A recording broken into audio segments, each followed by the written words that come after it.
Hello, everybody, and welcome to another episode of Full Bloom with myself, Heidi Briones, and my handsome co-host, John Munitz. We have a very exciting episode today. And John, do you want to let everybody know who we're talking to and what we plan to cover today? Yes, it's my pleasure. So on the program today, we are having a U.S. Senate candidate. We're having Jess Scarane.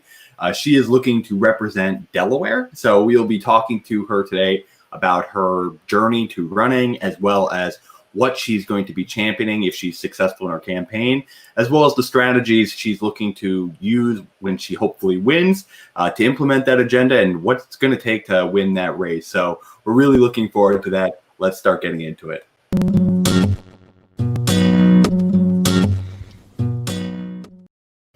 Okay. Hey, Jess, how you doing today? Hey, welcome. Thank you so much for having me. I'm doing great. How are you all? We're doing well. Nice. Yeah, it's a pleasure to meet you. So, Jess, I think the first thing I love to cover with all the guests we get to interview here on the program is, sometimes we're all like, oh, it gets a little formulaic. We focus on the policies and the strategy, and there's so many great things for the progressive movement, but we want to get to know you a little bit better. There has to be a lot in life's journey that brings you to run for the Senate. Before the inspiration, what were you doing before you ran for Senate? I know you had only recently started going full time. What were you working on while on the campaign? Yeah, so I have been working at my kind of day job since we launched the campaign in November. I was not in a position to not have income during this time, as a lot of candidates are, and that frankly holds back a lot of people from running as well, right? But we are getting to the point where those 75, 80-hour weeks were maybe a little bit too much, and recognizing that this is too important to not be focused on. So my day job and my background is in strategy and product management of digital products, website development, app development, that kind of stuff. My job is to figure out what our opportunities are and what the problems are and actually put up a plan to fix them. So I think it's applicable.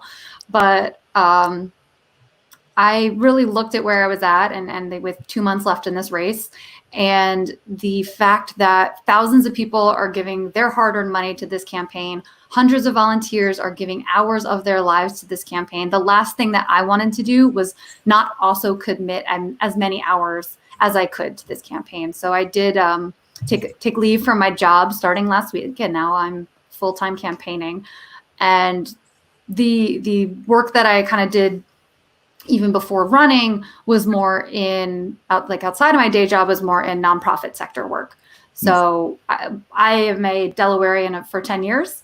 My husband grew up here, and we decided to kind of settle and start our lives here. And I've been here for 10 years. And one of the first things I did when I got here was like, how can I build some community? How can I find people? Because the only people I knew were my husband and his family.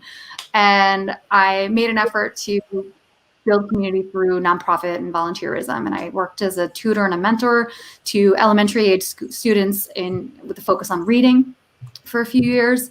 And then I got recruited to join the board of a statewide organization, a nonprofit that served girls and predominantly delivered programming in a center that, helped them find their place in the world, helped them kind of really see who they are and the value that they have. Also, in schools, we deliver that programming, and then advocating for the rights of girls and women at a state level from a policy standpoint. And that's where I started to say, okay, I think that I need to look at a different route of trying to make change, because while the work that we were doing there was incredibly powerful and effective and made a difference in the lives of those girls, what I just kept seeing is that there's always another girl who's going to come through the door, right? We weren't doing the work to change the conditions that were creating these under-resourced neighborhoods, the trauma that these girls are facing, the struggles that their parents are facing. We weren't doing that. And what we have right now is a system where these nonprofits try to create this patchwork network to fill the gaps that our federal government is failing to fill. And it's not always as effective as it could be because the reach isn't there. And we need instead a government that actually adequately takes care of people. And that is what drove me into this race, is saying that that's the fight that I want to be in. That's what I recognize people need. And that's what I want to go to the Senate to do. Mhm. Yeah. So, Jess, I'd love to follow up on that point of, it makes a lot of sense not having the reach as a nonprofit compared to the federal government. But, what inspired you to run for the U.S. Senate as like the first held office that you would be looking to seek? I know, Delaware is a small state, so it's maybe not as many as some districts in like California or something. But Right. can you explain why that was the seat and why this is a winnable race that you chose to pursue? Yeah.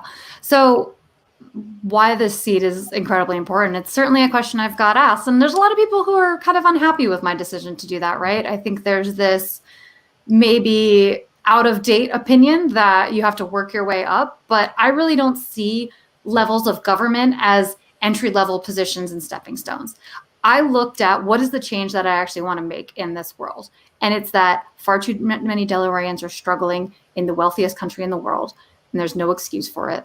And far too many of us are going out without healthcare and housing and wages that we can actually survive on. And we are also facing complete climate catastrophe in the lowest lying state in the country. And we know that it's going to hit us especially hard. And those are the things that I care about. That's the change that I want to make.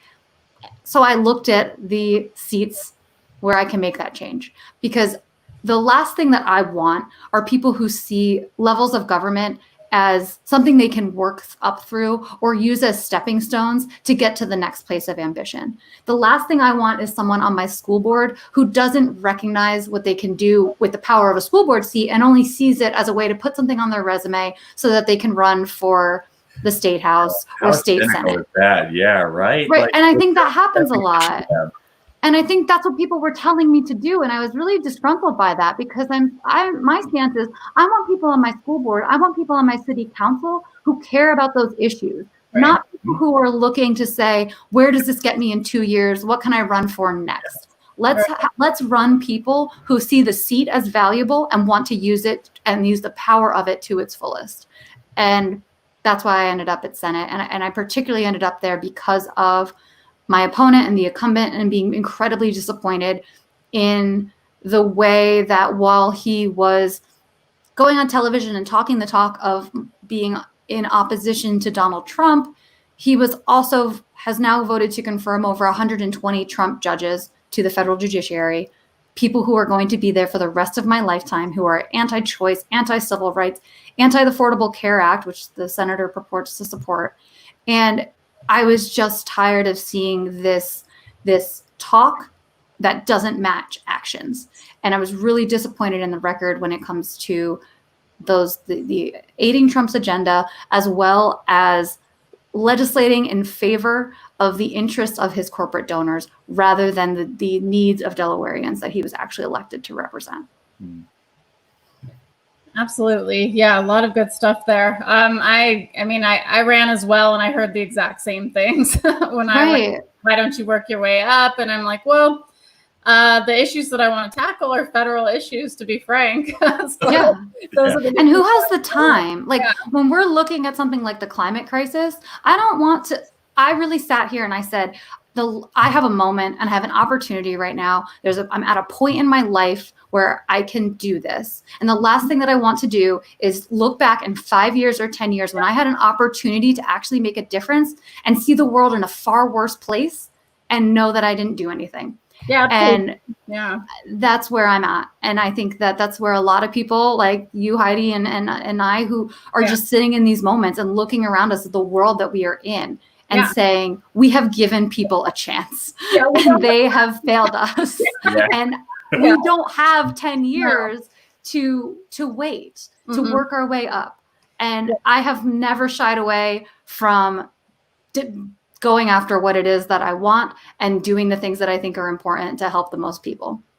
Well, that's amazing. So yeah, in full agreement with you there. I did want to circle back to when you're talking about women and girls issues, and how you mentioned that, it's just kind of a cycle of treating the symptom is sort of what you're touching on, just over and over treating the symptom.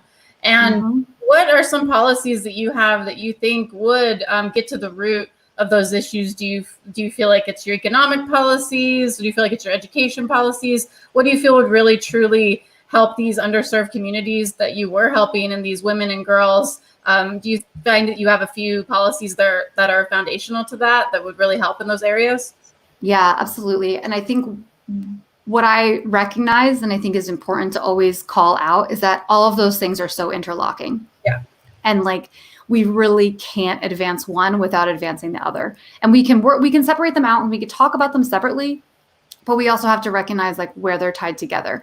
And, because your housing situation influences your health. Yep. It influences the education your kids get. It influences what jobs you can have, because I was just talking to a woman this weekend who is living in a motel and lost her job because her car died and there's no public transportation to the job. And she was walking 2 hours each way to try to get to work and wasn't making it there on time. Yeah. So housing is incredibly integral to jobs and wages. So the things that I talk about, I think the most about these root cause issues are predominantly education. And I think that's something we don't talk about at a federal level nearly enough. Right. And it gets left to the state. Mm-hmm. But in a state like Delaware, the federal government only accounts for about 10% of our school funding. Yeah. Mm-hmm. And the rest is provided by the state. And that is often heavily dependent on things like property taxes, which we know are inherently unequal. So it reinforces the inequality in our schools.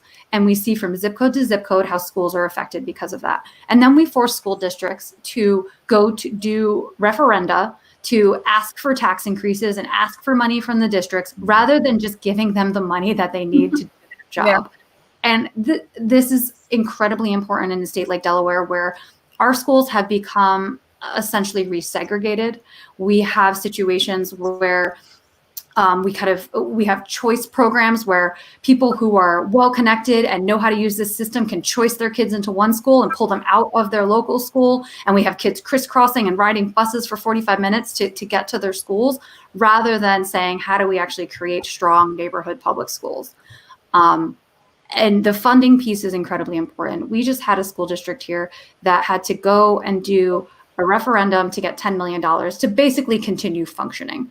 And months before that, our state gave Amazon $4.5 million to put a warehouse in our state. And I see things like that, and it's frustrating. And they don't need that at all. And they don't need it. If they want to put the warehouse there, they can put it there. Those kids need it. And I look at that, and this is what states are doing. So our federal government is in a much better position to actually fully fund and equitably fund our schools. So that is something that I think we need to address. And my stance is fully funded, equitably funded schools from pre-K and childcare all the way through trade school and college, because there are far too many kids in my state that I know the ability to pay is actually a barrier to getting the education that they need and they deserve. And the other piece really kind of is the interlocking nature of housing and economics. I believe in a homes guarantee. I've signed the homes guarantee pledge. I talk all the time about how we can eradicate homelessness for less money than we raised the military budget by this year. We know this. We are capable of it. We need people who are going to change their priorities and fight for these things. So homes guarantee, ensuring that every single person has a roof over their head, and raising the minimum wage to at least $15 an hour, as well as a federal jobs guarantee, and ensuring that, people who want to work are able to find work, and that we use the federal government to actually set that baseline for what a livable wage truly is.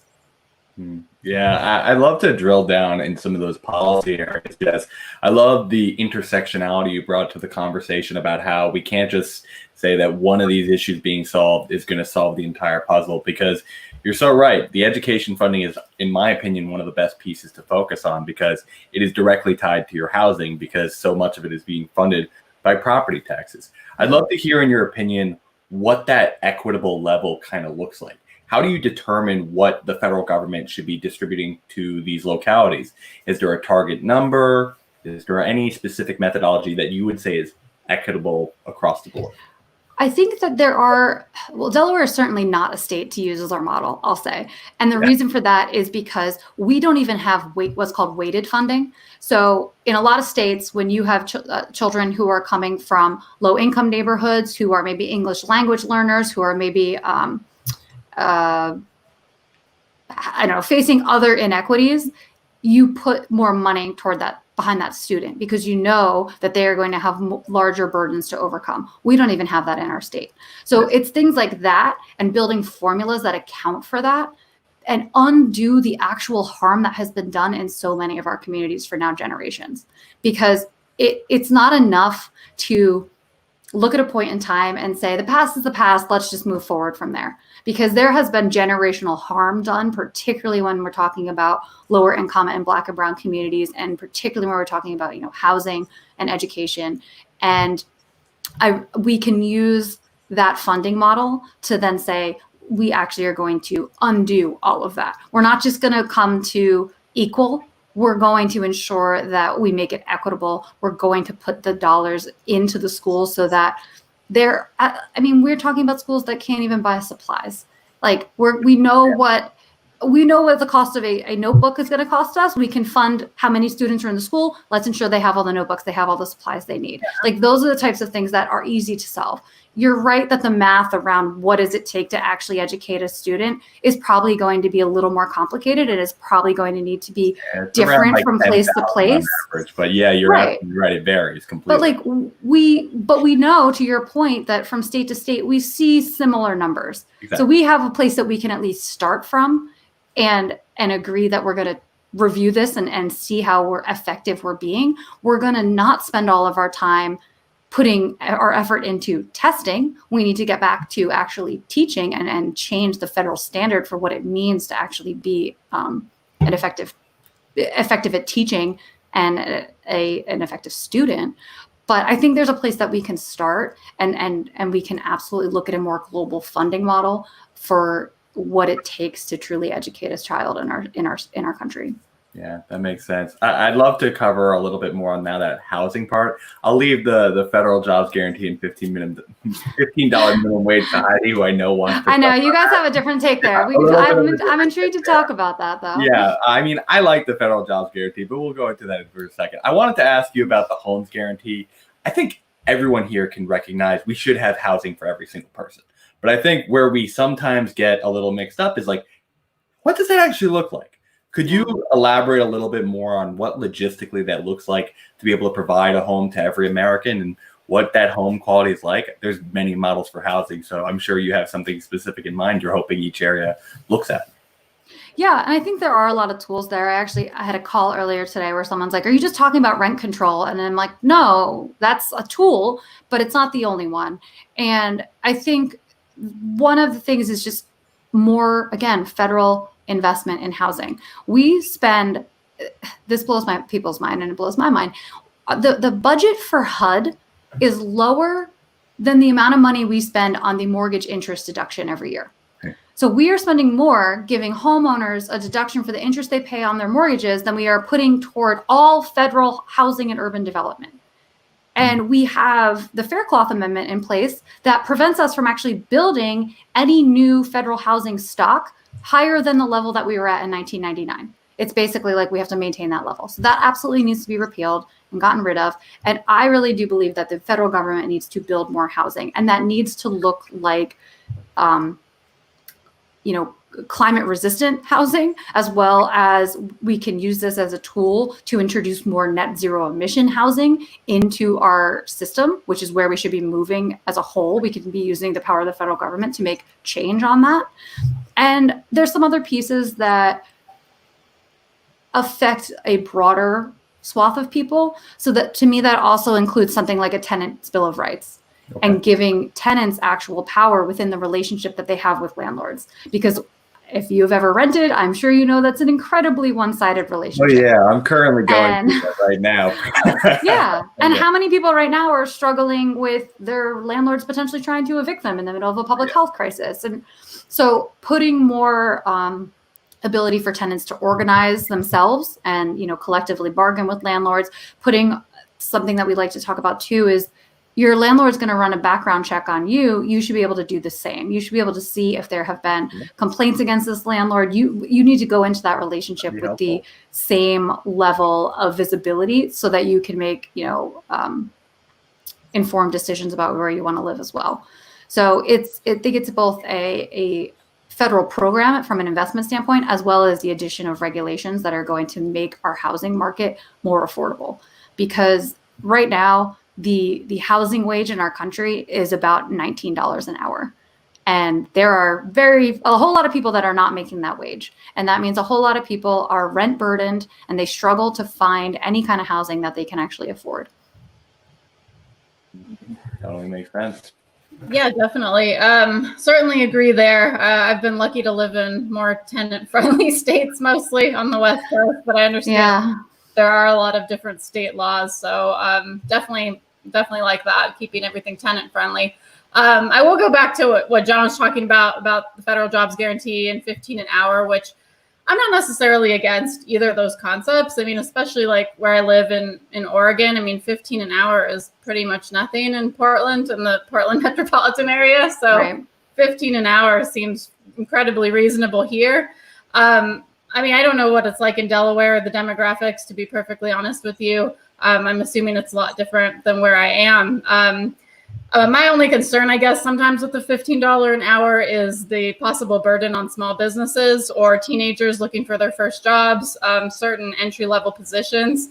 Do you have any thoughts on that, or the demographics that it looks like in Delaware, what that might look like for your small business community? Yeah, absolutely. So if I kind of, again, use the housing wage as our metric, in Delaware, it's about $18 an hour. So that's about pretty close to the national average. We do have a lack of affordable housing here, and that makes it challenging even to find something that you can rent for that. But the other thing that we have here is a minimum wage of $9.25, which when we talk about that housing wage and that minimum wage, it's almost half, right? And to your point about teenagers, we did something that I think is frankly shameful. To get that minimum wage increase passed, there was an agreement to create a teen wage or a training wage. So when you are 17 or younger, you make less money than the person working right next to you. It's about, I think it's 50 cents less an hour. And the reason that becomes a real problem is because a lot of teens are not just working to like go to the movies or whatever, like that people think of this, I think this very like middle class idea of a teen's job. Like I've met a whole lot of teens that are helping their mom pay the rent, who are maybe supporting kids on their own. So that is something that that I really recognize that we've done, I think, wrong in our state and needs to be fixed and shouldn't be allowed. When it comes to small businesses, what I've talked about is the fact that we've subsidized corporates, like massive corporations, with tax breaks and essentially zero interest loans that turn into basically grants for how many years? I think we can make the same investment in small business if we're talking about helping them get to that wage, to say, okay, if this is going to be detrimental to the business, how can we subsidize small businesses to ensure that we are not creating a situation where people are working for wages that they can't actually survive on? And I'd much rather see a government that is supportive of small business and individuals than solely focusing on constantly subsidizing corporations, which is what we've done to this point far more. Yeah, absolutely. And just to go further into that, I mean, you probably know that I support universal basic income staunchly, as does John and most people in our channel. So I do have to touch on the issue here, especially related to federal jobs guarantee. In general, I don't have any issue with the federal jobs guarantee if it is in conjunction with the universal basic income. Because to your point, like I do feel like individualism is important. Not everybody necessarily is fit for certain jobs that may become available in a federal jobs guarantee. Being realistic, many of them are going to be production, manufacturing, certain types of jobs, infrastructure that aren't going to be suited to many individuals. And that's why I would favor having some sort of a unconditional basic income floor, so that people did have some autonomy, some choice, some consistent income, so they could possibly maybe start a business or do something else rather than the job guarantee. How do you feel about that concept, about unconditional basic income as a concept, or the conjunction with the federal jobs guarantee? Yeah, I think that's how I tend to talk about it, as like used with other things. Because I think what I get really fearful about, and I have heard some people talk about it, is like as a replacement for a lot of other social programs, saying that we will no longer need to provide things like food assistance or needy families assistance if we have a universal basic income. And I think that what I wouldn't want to happen is getting rid of some of the other sort of foundational social safety net elements. So I think those things can absolutely work in concert with one another, and that's what we should be doing. And I think the point that you bring up is a point that I've had, is a conversation I've had with quite a few disability activists as well. People looking at the fact that many people cannot work, and they rely on Social Security disability insurance, which is not close to a living wage. And I think a UBI is a much better tool for something like that. And I think the point that you make about it being to set that floor is incredibly important. And that is what we should be using the power of the federal government to be doing, period, to ensure that no one is falling between the cracks. And we're using the federal government to create a foundation that every single person can jump off of. There was one other kind of point that I wanted to make there on that, but I'm losing my train of thought here. I apologize, but that is how I often talk about it. And I think we have seen how in a moment like the moment we are in right now, when we literally don't want people going to their jobs, how important it is to have some sort of basic income.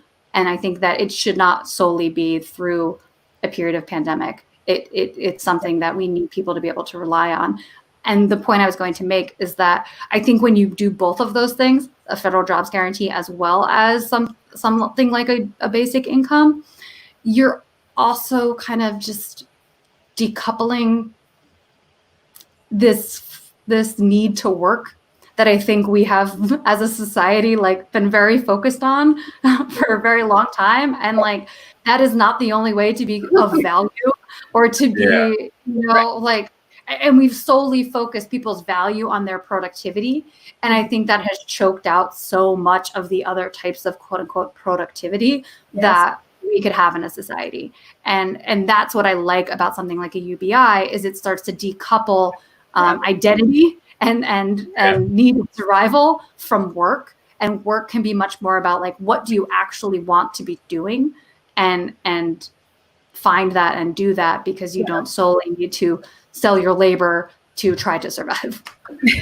I wholeheartedly agree with those things working well in unison. I'd love to now switch the conversation from policy to, the politics of it all, because frankly, we can have great ideas all day long, but if we can't get them passed, what good are they? So, Jess, I'd love to know, in your opinion, working within the Senate, what your approach will hopefully be to try and advance some of these causes you've started to talk to today. Is there any specific approaches that you think current progressives are not doing well enough, or do you think they're just too outnumbered at this point to get their agenda across? I think there's certainly that element of being outnumbered, particularly in the Senate, but even in the House. But if you look at what's happened in the House in the last few years and how, basically having 5 very outwardly left progressive, whatever term you want to use, people in the House has changed conversation. I think that makes me feel like critical mass is not that far off, but we still need to do a lot of work in the Senate on that effort. What I bring to a Senate seat that's different than what I've seen from most other senators, I won't say any, is a recognition that and a desire to make this even more true, that change actually comes from the people, right? It's not just about having someone who goes to Washington and makes the quote unquote right vote and doesn't ever come back home. It doesn't stay connected to the activists who are doing the work at home. Mm-hmm. So I do think we need more of that inside outside strategy in the Senate, because that is it's an incredibly powerful body that has not been nearly responsive enough to the needs of people in our country for generations, basically. So I recognize that the theory of change that I have, and frankly that our campaign is based around, is building political will and a mandate from the ground up, and creating this network of people that you can deploy their energy at a cause or an issue or a person if you need to try to force some change. Because I think what I haven't seen enough of is that kind of back and forth communication and maintaining these lines of, and it's why we hear people say, oh, you never come around but for election time. Because as soon as the election's over, people run away and they go do their work and they break those connections. And that is such a waste of energy because people put in work to get you elected. You know, this campaign, my campaign has attracted like 600 volunteers, hundreds, like at least a few hundred who are like very active volunteers. If I were to then just say like, thanks, see ya, and walk away from that energy, one, it's just such a valuable resource. And two, it's disheartening and it makes people feel like, well, what was that really for? And what has actually moved people is the idea of being a part of something. So how do you keep people a part of something when you're actually serving? And I think part of that is creating, you know, regular like action items that they can actually do something and get involved in.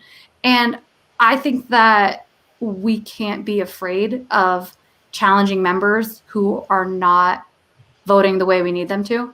We can't, I think there are some people who are pushable, absolutely. And particularly if they start to see the seas change, if they start to see that there's majority support for something, they'll vote for it, they'll come around. There are going to be some people who are never going to do that, and we have to work incredibly hard to replace them. Yeah, there's definitely going to be some leaders and some followers in them bunch.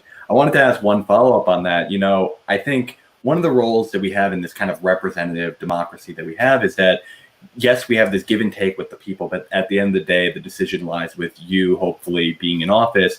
I'd love to know what your process of receiving feedback would be and what has to happen for you to want to dissent from what the popular will of your constituents is in your mind. Yeah, that's a great question. I think one of the integral things about how to frame decision-making is who you hire and who you surround yourself with.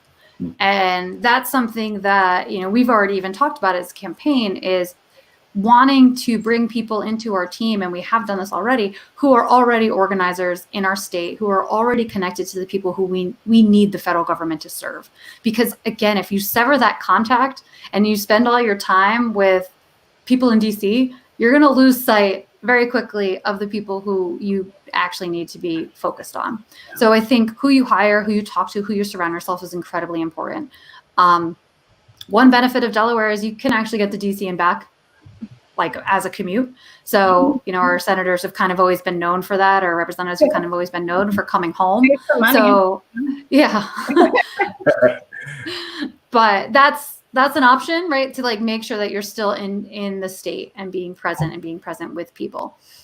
I think one point that I would try to do differently is really, it comes down to communication in a lot of ways. I don't think that any of our representatives, most of our representatives do a good enough job of explaining what is on the floor, what are the ramifications of it, why did it get to the place that it is, where did these amendments come from, what were you actually fighting for, and where did we end up?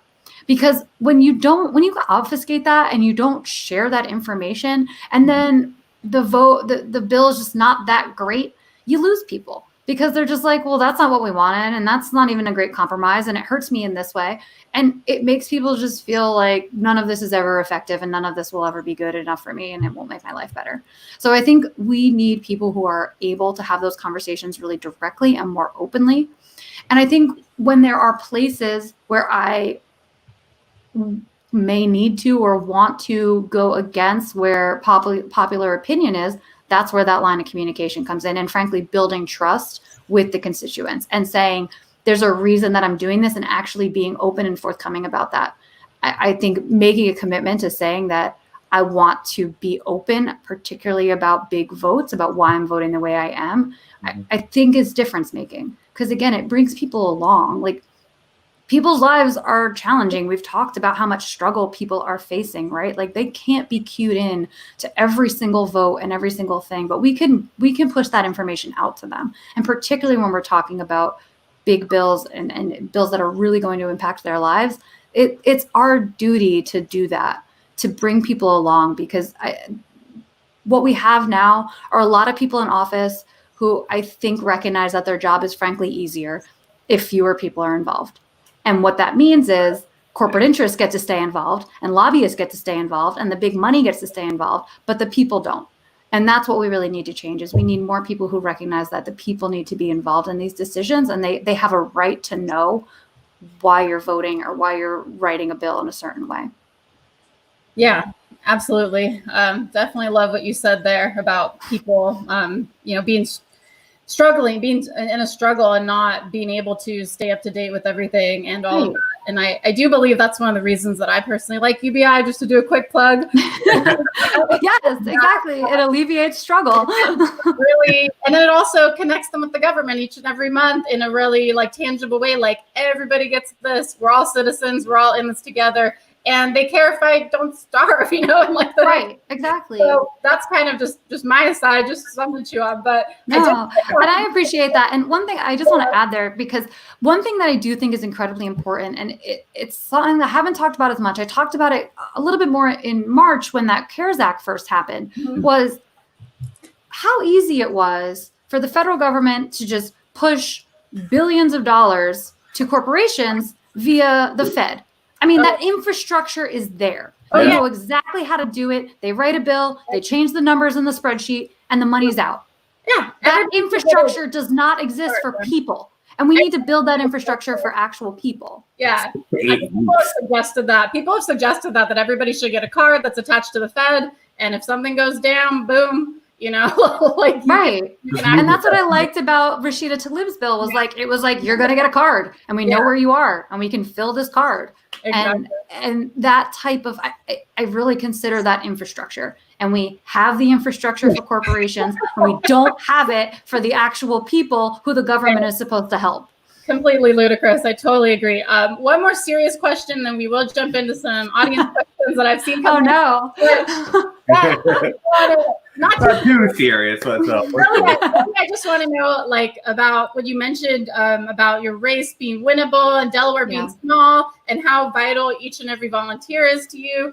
Can you just touch on how many votes you need to win? What's most important to you? Is it phone banking, text banking? What's going on, and how could people help most effectively for you, and what is it going to take for you? Yeah. So Delaware, I just want to make people clear, has 900,000 people in it. The state population is less than 1 billion people, but we still get 2 senators. So it's incredibly valuable to use that to push for progressive policy, leftist policy, because the effort that goes into a statewide election when your state is this tall, it's quite literally. I mean, I was in the southernmost portion of our state on Sunday. I went to an event, I came home, and I still had 3 other things to do that day because it takes an hour and a half to drive the whole state. So we can cover the ground. But what that means is, for example, the Senate primary election, the Democratic Senate primary election that took place in 2018, there were fewer than 84,000 votes in that election.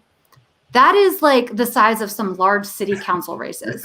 So we are talking about a Senate seat for the amount of votes that people win city council races for. So your effort goes really far in a state like ours. And we can absolutely win this because there's only 2 people in our race. It's myself and the incumbent, which is another issue that you run into, people splitting votes, right? Right. we don't have that complication. Okay. So what is incredibly valuable to us right now are more phone bankers. Yeah. We have, we just broke our record again. I think we made something like 35,000 dials last week. Awesome. If we had, we're 2 months out, and we were canvassing months before that when we could. So we have made, I think total, we've made somewhere around 250,000, 275,000 dials to voters. We are reaching people who are oh yeah, I'm already voting for her. You're good. Move on. We're hitting people people are hitting us even without having to be phone banked. But if we had 20, 25 people, 30 people on every day phone banking, again, small state, we could call every single Democratic voter every single week. I can't express how valuable the hours that you put in. So if you have 2 hours, 4 hours a week that you can volunteer and phone bank for us, it goes a really long way. And you can sign up to do that at justfordelaware.com/volunteer. and our wonderful field director, Jamie, will get you, I'll say reach out in a day. It's probably more like an hour. He'll be on you, but it's incredibly valuable. We have a great team doing it. We have a weekly team meeting that you get to be a part of and kind of hear from me, hear from the team, hear about our wins and what we're focused on. And yeah, text banking is something we do in addition to phone banking. So like, we do that as well. It's a little more targeted. I do a weekly Facebook live stream where we'll use text banking to drive people to that, to make sure if they're undecided, we're pushing them to come out, ask your questions, like make a decision. So there's work that you can do text banking. We use Through Talk and Spoke and all the tools that people have probably used on other campaigns. So it'll be really familiar. But I really do think that this is the most winnable Senate seat for leftist ideas, because this is also already a democratically held seat. And the state of Delaware, predominantly Democratic voters, the vast majority of those voters actually all reside in one county. So the vast majority of voters are like within 30 minutes of one another. So we can hit people and we can get in front of them frequently with Excellent. additional phone bankers. Well, I'm glad to hear that you guys have the infrastructure built and the tactics that this be done. You know, we wanted to focus on one fan question that we've gotten during this. I picked my favorite fan question. Oh no, I want to hear I'm worried. what you think about this. So this came from Bruce Sharp. He said, as someone who was in the mix and experienced firsthand and saw as a corporate chill ascend, how much faith do you think that we have in things being able to change? Or is this just like a unique moment in the history where we feel like they're just not listening to us? What's your faith in the system, Jess? I mean, I really try to reject despair. And it's hard for me. I'm not a natural like optimist, but I think that in a moment like we are in, we have to say, like, how can we come together? How can we make progress? How can we get those little cracks and then throw all of our effort at them to expand them? Because it's gonna take, running 100 of us to get one through the door. But those other 99 are still making an impact. They're still pushing the conversation. I mean, the conversations, and Heidi, maybe you had this experience too, but like the conversations that I have with voters, I don't have to do a lot of explaining about the policy positions because the conversation nationally has shifted that dramatically. So I really think about what has changed in just the 4 years that we've been in. And sure, things have also gotten a lot worse in another direction, but there's a whole lot of people now who are like coalescing around the idea and frankly, just the expectation that their government should do more and that we should be demanding more. And that excites people and it energizes people. I've seen people change their party affiliation from independent or Republican to vote in our Democratic primary. People saying to me, thank you for running. Thank you for just giving us a choice. I've always felt like there weren't really even choices. So I feel that from New Jersey, your neighbor. Right. Yeah. Exactly. I mean, in Delaware, there literally sometimes are not choices. Like Chris Coons has not faced a primary challenge, like literally has not had a primary challenge. And but so there's something about this moment that I'm really trying to embrace hope and positivity and a real outlook of like better things are possible, but we're only going to do it together, and we have to be all in to make that change.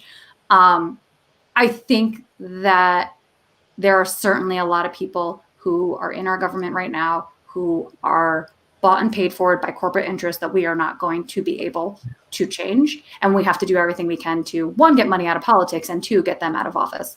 I think there are a lot of forces at work that aren't just good policy ideas, bad policy ideas. There are obviously a lot of other influences.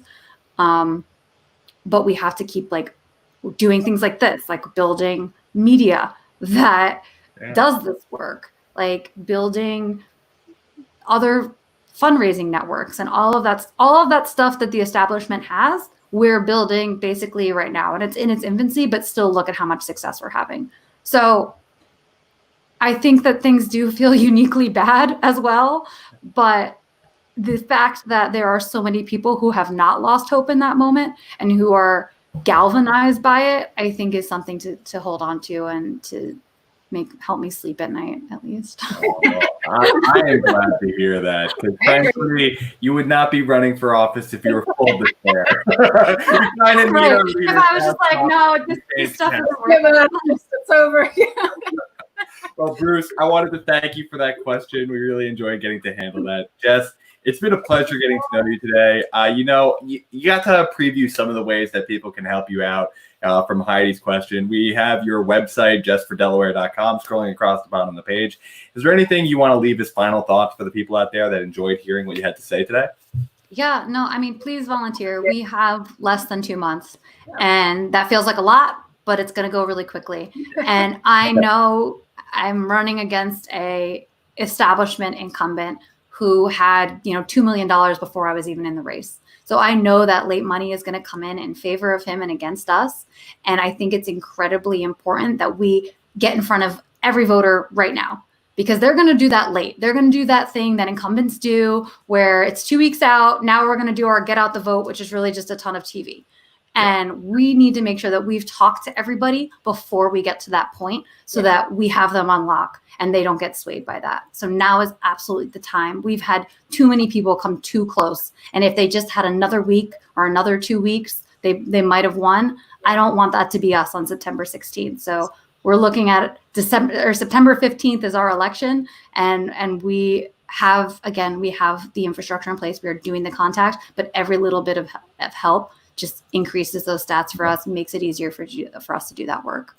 Oh, well, that's wonderful to hear. Jess, it was a pleasure getting to know you today. Yeah, you both as well. Thank you so much. Your cheeriness, and you're right. It's a tactical race. 900,000 people. Come exactly. On. Just invest in it. And because it's federal. Like, I think some people are like, why do I care about someone running for Senate in Delaware? And it's like, well, I could right. It really is. It has a national appeal for that reason. And I think people should care about Delaware. Let's also, side note about Delaware, we basically set the corporate law at a state level for every single corporation. More than 2/3 of Fortune 500 companies are incorporated in Delaware. Yep. If you put someone in the federal government who is actively talking about how we need to push back against corporate power, my work is also in getting people elected to our state house and our state senate who are going to work to hold corporations accountable. And that's work that we're already doing with this campaign. We have been boosting quite a few down ballot progressives who are committed to actually changing these things. So Delaware matters, even not on a federal level. Our state laws affect every single person in this country. So people should start caring about Delaware is pretty much the point I'm making. Corporate interests you're going up against too. So you're absolutely right. We are unafraid, people. Well, we appreciate you so much taking the time with us today. We do help people will go to justfordelaware.com and hopefully move that needle. So Jess, we hope we can keep in touch. And can you let the people out there know when your primary is so that they know? You said 2 months. When is it specifically? September 15th is the primary election. So guys, we got some time, but let's not rest on our laurels. Not enough. Yeah, let's do it now. Yeah, exactly. So Jess, thank you so much for being here. We really appreciated you being here. Yeah, thank you both. Really appreciated it. Okay. Well, have a great rest of your night, Jess. Bye. You too. Okay, everyone. That was wonderful. It was a pleasure getting to talk with Jess. I think, frankly, I don't know about you, Heidi, but I think she's right. This is a very targetable race. Yeah. I think it's worthwhile. I love talking with Jess today. Did you have any thoughts of reflection from today's episode? Yeah, I mean, a lot of things. I mean, she touched on so many issues that I think are important federally, such as affordable housing, jobs programs, minimum wage, all of the things that, affect all of us, education, women and girls issues. So I would say that if you are looking for a campaign to get involved in, I would definitely encourage you to seek out, these other races that you might not think about because they're from smaller, less talked about states like Delaware. Yeah. However, that can make them even more winnable. So I think that everybody should think a little bit harder, consider, campaigns that you might not think of at first because they might not be local to you. However, if you want to be a part of a winning campaign, which is what all volunteers tend to say they want to do whenever we ask them, and we've asked many volunteers, then I would say go for the low-hanging fruit, so to speak, if that's your goal. And I believe that it sounds like Jess's campaign could be one of those. So donate a couple hours, and that could make a massive impact for federal law coming up in the Senate if you want to see actual progressive legislators in the Senate, which I think is key, then you should definitely consider donating some time this coming. Wholeheartedly agree. And the time is worth more than the money. If you can't give the time, the money is always appreciated. But if you want to help, the time is always going to be more worthy. Just a couple quick points to wrap up. I wanted to thank some of the people who donated during the stream. Nell, thank you for being a loyal contributor here. We really appreciate you being here to support the channel. And I want to let everyone else out there know that we really appreciate you being here and give you a couple of plugs that we got going on. Please make sure you share this video, you like this video, you subscribe to the channel. That helps us, that helps Jess, because these videos get more traction, more people know to help her campaign as well. With that being said, we got some cool updates for the rest of the week as well. So for tomorrow, we'll be talking, well, I'll be talking, we'll have Heidi off for tomorrow. I'll be talking to J.D. Schulten. He's a congressional candidate in Iowa's 4th District, so I look forward to having that conversation with him. Then Heidi and I will be back again. We'll be talking with not a candidate this time, not a network contributor. We're talking to a union communications director because, one, we support unions here. We're a democratic cooperative, so we want to know how we can better operate to give empowerment to our whole network. Two, we want to help unions out there and the rest of the world that are doing the hard labor. We're having fun here. And then third, we want to talk about the CARES Act, as we kind of touched on today a little bit, and how we need to make the push to extend that. It's ending at the end of this month, and we need to push it beyond just July. And then finally, we're going to be wrapping up the week again with Chris Armitage in Washington's 5th District. So we talked to him beforehand. We're going to be checking up on seeing how his campaign is going. So a packed week ahead. So Heidi, have any final thoughts to share with the Rosewoods as we're wrapping up? Not really. Just stay positive out there, everybody. Stay rosy as well, like always. And we look forward to seeing you. I look forward to seeing you on Thursday at least. And we look forward to seeing you Monday through Friday, 6 p.m. Pacific time, 9 p.m. Eastern. Thank you so much for being a part of the Hill of Roses.